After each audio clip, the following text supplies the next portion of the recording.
And remember, Comrade Kamala, she knew everything, and the senators knew what was going on. And by the way, I had my own classified documents case, and I was totally exonerated.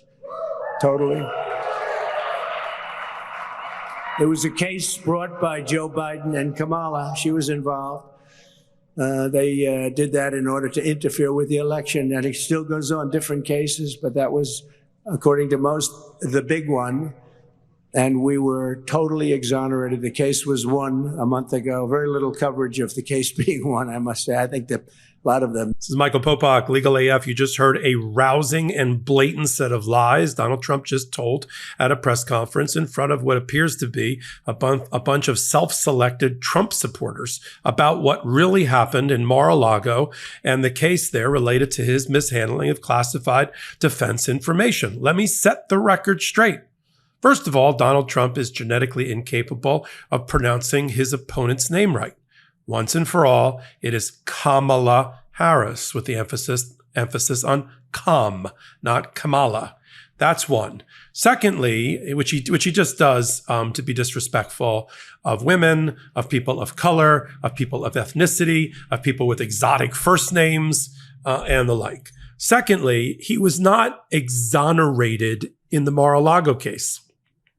And the ultimate outcome of that case has to do with a certain esoteric issue as to whether the prosecutor was legitimately appointed by the Department of Justice as an inferior officer under the Attorney General or not. And was that office properly funded to go after Donald Trump or not? Now, no other judge in the history of America, I don't usually come out and say bold statements like that, but I will here, including starting with the United States Supreme Court in 1974 involving Richard Nixon, has ever declared that a special prosecutor or special counsel is an invalid exercise under the Department of Justice.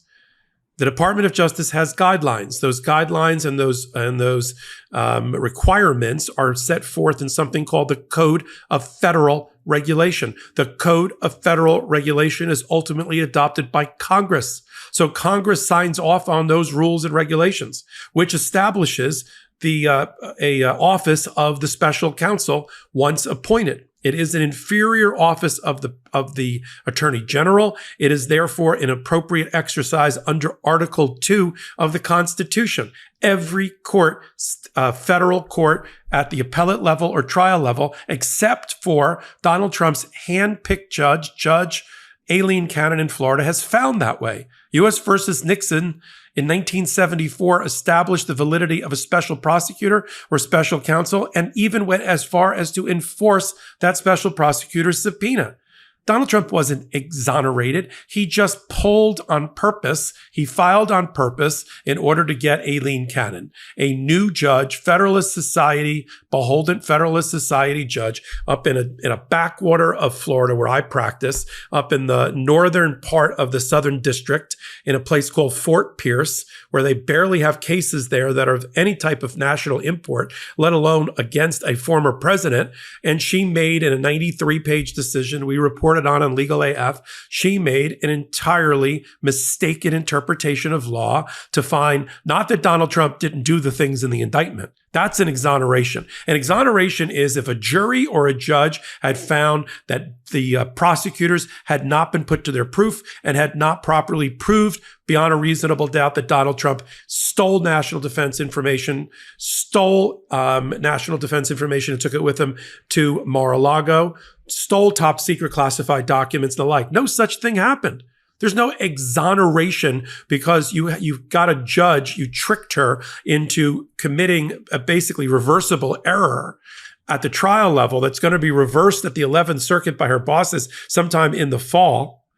That doesn't exonerate you. That just means you're able to trick a weak judge who just been on the bench for a very short time when she was assigned this case and has made a series of major errors in public view ever since.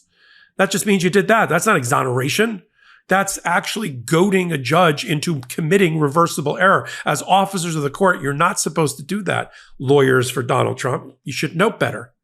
You're not supposed to invite error and invite reversible error. That's exactly what you did with your motion practice towards Judge Aileen Cannon. That is not any kind of exoneration I've ever heard of. Oh, I think we all know someone who loves taking photos, but their hundreds of pictures are just wasting away on their phone. Start putting them to good use with a unique, stylish digital picture frame from Aura Frames. It was named the #1 digital picture frame by Wirecutter, and for good reason. It's so easy to set up, and they have different frame options. This is truly the perfect gift for the ones closest in your life. My mom, she can't live on her own any longer. But to stay connected, we use Aura Frames and load it through the easy-to-use app with all of our life event photos and videos so she can feel connected. And my wife, well, she's in charge of the photographs while we're on vacation. And with the Aura Frame, we have the perfect place to house all her beautiful photos. The best part is that it comes with unlimited storage. All you need is the free Aura app and a Wi-Fi connection, and you can upload as many photos and videos as you want year-round. Right now, you can save on the perfect gift that keeps on giving by visiting auraframes.com. For a limited time, listeners can get $20 off their best-selling frame with code LEGALAF. That's AURA frames.com, promo code LEGALAF. Terms and conditions apply. Exoneration for those that were clapping mindlessly for Donald Trump because they like the fact that he's mean again and he's going after Kamala Harris, pronounced properly, and making fun of her race and identity and personal attributes and the like. And they like that.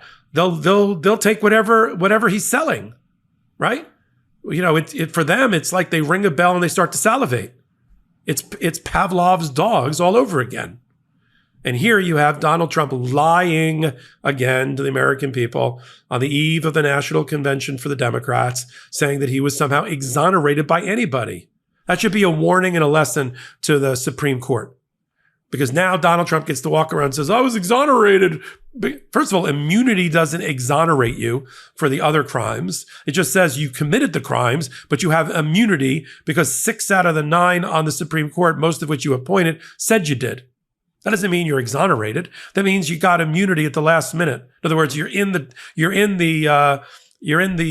what's the word for that? The electric chair, but the governor calls the last minute and commutes your sentence or gives you a pardon. So once and for all, the takeaway on this hot take has to be that Donald Trump was not exonerated in Mar-a-Lago. We're going to see the outcome when the 11th Circuit finally gets the case fully briefed by Jack Smith, the special counsel, and makes that decision. Current judges that are handling cases involving Donald Trump don't believe that Aileen Cannon did the right thing, right? Judge Chutkin in the District of Columbia is moving forward with her cases, even though it's the same special prosecutor, special counsel prosecuting the cases. And in fact, Donald Trump hasn't even filed there to argue the same BS he argued with Cannon because he knows it won't work. That issue is going to come up to the 11th Circuit and maybe to the United States Supreme Court, and it's going to fail. And then what are we going to say? Oh, see, Donald Trump wasn't exonerated. We will know in a public trial whether the Department of Justice and special counsel meet its burden to prove beyond a reasonable doubt that Donald Trump committed espionage, willfully and criminally retained national defense information, documents, and obstructed justice. That day has not yet come because Donald Trump has delayed that day and, as I said, has invited reversible error by Judge Cannon. That is not any exoneration that I'm aware of. We'll continue to follow Donald Trump's talking out of both sides of his mouth and out of his backside at press conferences like that one. And what we don't want is a mindless clapping audience, not understanding what sits at the intersection of law and politics. That's why we invented Legal AF. I almost said that's why we invented law. Legal AF on the MeidasTouch network 4 years ago. And if you didn't know why we named it that, it's stories like that you now understand. Join us on Wednesdays and Saturdays at 8 p.m. Eastern Time. If you want to watch us record the podcast, you can do it there and participate in a live chat. If you like to listen to your podcast, you can get it on audio from anywhere you get audio podcasts from.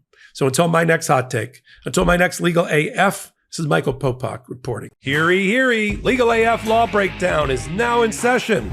Go beyond the headlines and get a deep dive into the important legal concepts you need to know and we discuss every day on Legal AF. exclusive content you won't find anywhere else, all for the price of a couple of cups of coffee. Join us at patreon.com/legalaf. That's patreon.com/legalaf.